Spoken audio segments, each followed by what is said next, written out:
Hi, in this video, we're going to take a look at how you can add or remove Google Calendar to the Calendar app on the Samsung Galaxy S21 series. First, tap on the home key to take you back to your home screen. And on your home screen, you want to swipe up to go into the app screen. And in here, tap on the Calendar app. In Calendar, tap on the menu key on the top left. And then tap on Google. Now, if you do not have the Google account available in here, then you can tap on the settings button at the top and then tap on add account, and in here you can add a Google account.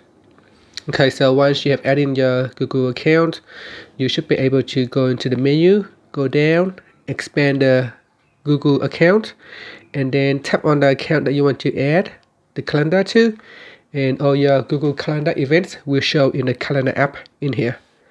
And that's it. Thank you for watching this video. Please subscribe to my channel for more videos.